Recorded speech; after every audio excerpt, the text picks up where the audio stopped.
I've seen your picture, your name in lights above it. This is your big debut. It's like a dream come true. So won't you smile for the camera? I know they're gonna love it, Peg. I like your pin shot.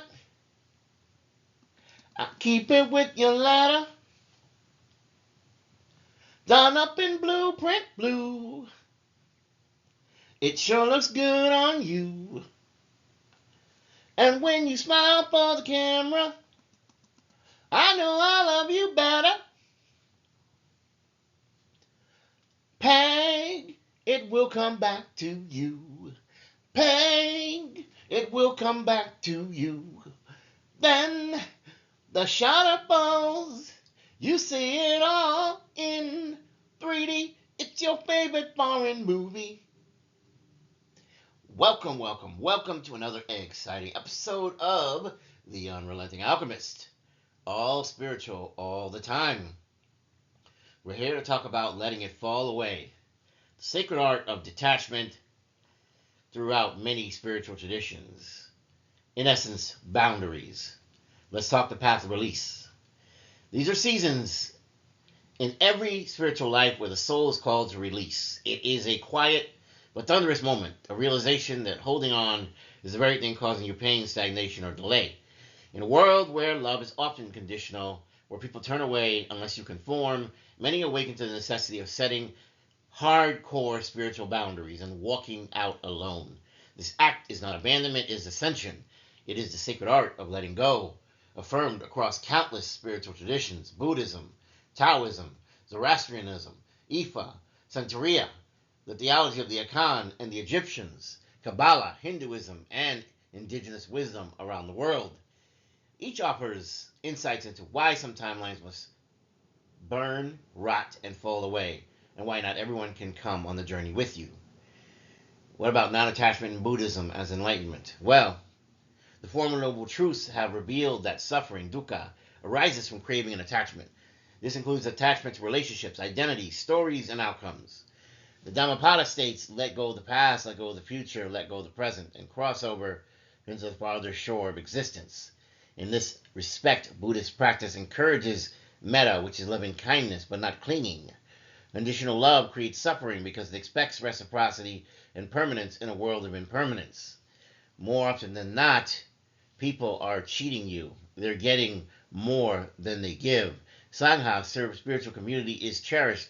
Yet even within it, spiritual growth demands internal solitude. Monks renounce familial ties not because they lack love, but because liberation requires freedom from entanglements that root the mind in illusion. Walking away from those who no longer resonate is not cruelty, it's clarity. I even had a sister recently who turned her back on me, and so I've had to learn to do without. In Taoism, we flow with the Tao. The Tao Te Ching teaches when I let go of what I am, I become what I might be. Taoism emphasizes effortless action, the Wu Wei, and the alignment with the ever-flowing Tao, which is the way. This is the way. Clinging disrupts the natural current. People in paths that resist harmony become obstacles in the river of life. The Taoist sage does not strive to control or fix others. You surrender, you let it go, you let it flow, you let the divine take over. Become like water, clear, fluid, and unburdened. Those who no longer align are allowed to drift away, and timelines that spoil are not mourned, but released. The raven flies as it must because holding on disrupts the divine rhythm. Detachment here is not abandonment, it is reverence for the natural unfolding of things. It is a hardcore respect of yourself and all that you stand for. In Zoroastrianism, we choose light over shadow.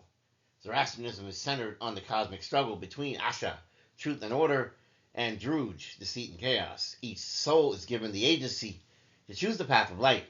Those who walk in deceit, manipulation, or harm, even those under the guise of family or friendship, align with Druj, and you must let each go equally. Ahura Mazda, the Supreme Deity, invites each soul to co-create a righteous world by choosing truth over familiarity. Sometimes this means walking away from what is known, what is comfortable, what is safe and secure, choosing integrity over discomfort. If someone's presence dims your light or causes disorder in your mind, heart, or path, Zoroastrian ethics say choose Asha, walk in truth, even if it means walking alone. In Ifa, we have the sacred oracles of destiny. In the Yoruba tradition of Ifa, each person has a destiny, ayano, a chosen before birth, with guidance from the Ori, spiritual head, and wisdom from the Odu Ifa, the sacred divination text. Relationships that hinder one's Ori from fulfilling its purpose are considered disruptive to one's spiritual alignment.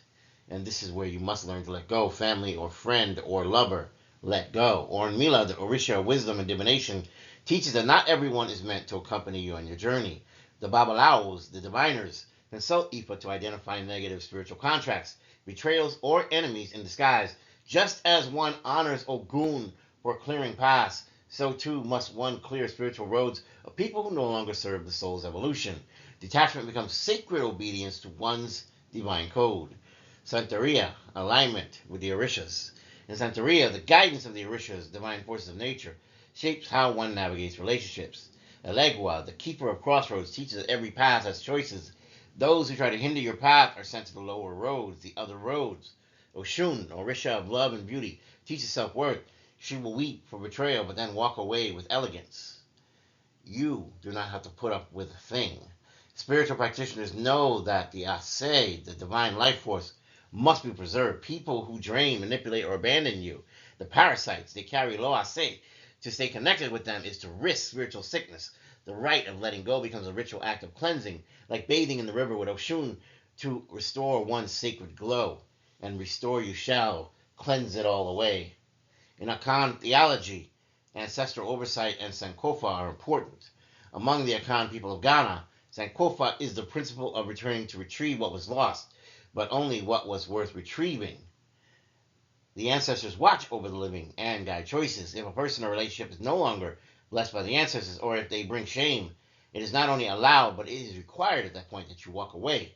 Akan cosmology includes the concept of Notoro, the paternal spirit, and the Abusua, which is the maternal clan, but these are not excuses for remaining in toxic familial patterns.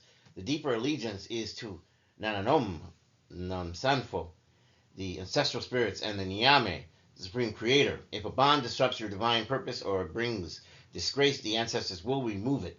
Do not resist their hand. Let the rotten fruit fall. It is time to cut it away.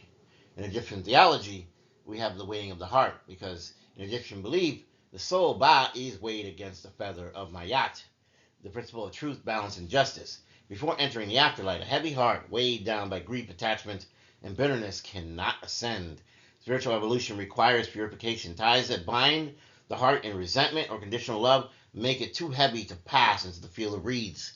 Isis wept for Osiris, but she moved forward, becoming a symbol of divine transformation.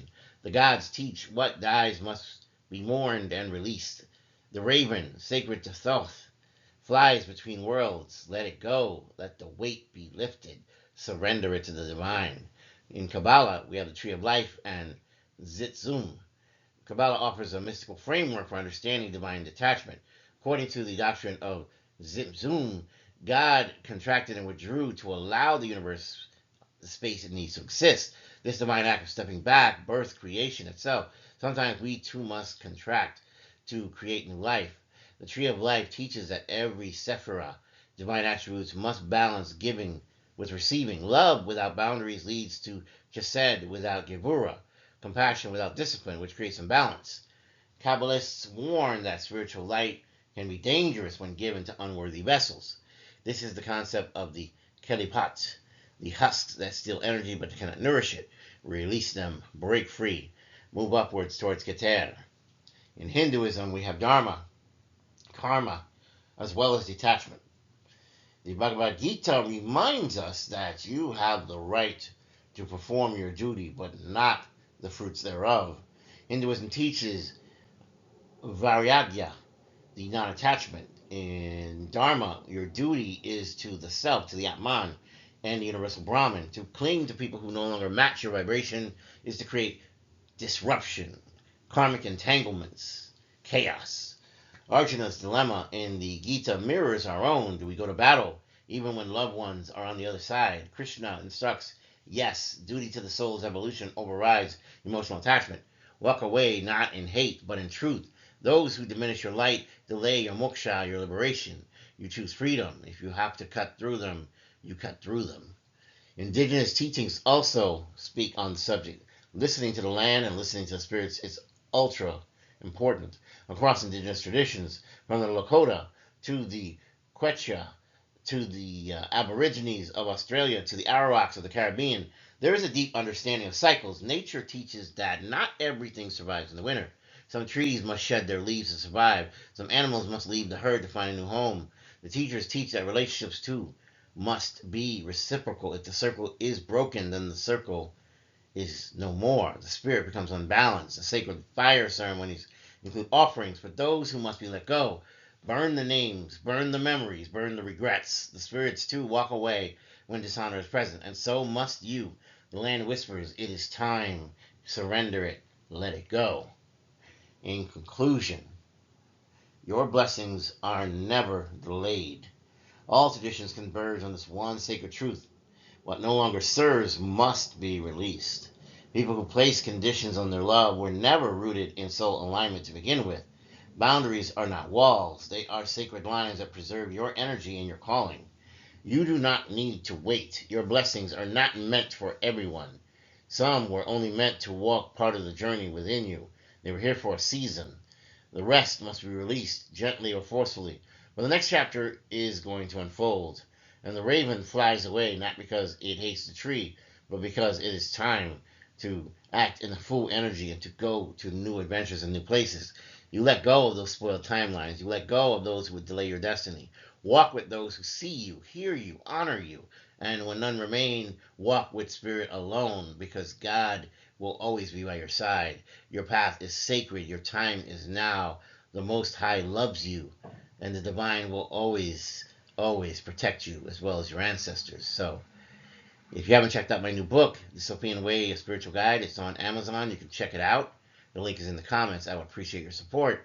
Thank you again for joining me in this sacred hour. This has been the Unrelenting Alchemist. Until next time, do not forget, fly wisely, fly bravely, and when the dark calls, answer not with fear, but with fire and light, for you are the raven, and you will not be stopped.